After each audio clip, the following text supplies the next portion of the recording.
Émilie, Marin Cilic contre Philippe Kohlschreiber, donnez-nous un petit peu les clés de ce match. La fraîcheur, je pense que là vraiment en cette fin de saison, quand on voit la saison de Marin Cilic, il commence avec une finale à l'Open d'Australie. On voit qu'après l'US Open, il pêche un petit peu, donc je pense qu'il y a l'aspect physique qui joue pas mal. De même pour Kohlschreiber. Quand on voit les face-à-face, il y a 7-4 étonnamment pour Kohlschreiber.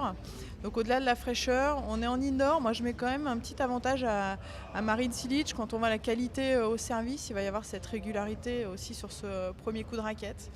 Après, on a un Kohlschreiber qui joue aussi le dernier tournoi de sa saison. Donc, quelque part, voilà, faut mettre toutes les énergies encore disponibles au service de cette rencontre.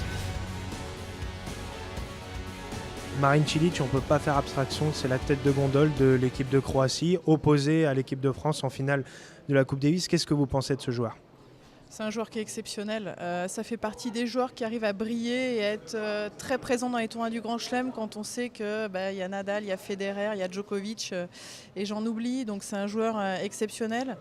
Là, on va le regarder bien évidemment tout particulièrement, même si la finale de Coupe Davis se joue sur terre battue. Donc forcément dans des conditions qui sont différentes. Après, c'est un joueur qui en indoor aussi fait forte impression. Donc ça va être intéressant, mais je pense que vraiment quand je regarde ses résultats, physiquement, je pense qu'il y a un petit coup de moins bien sur ces dernières semaines. Là, l'idée, ce serait quand même qu'il aille loin tout de même dans cette compétition. Après, il ne faut pas oublier qu'il aura le Masters. Donc autant pour Kohlschreiber, ça sent la fin de saison, autant pour Marin Cilic, il a encore de très, très grosses échéances.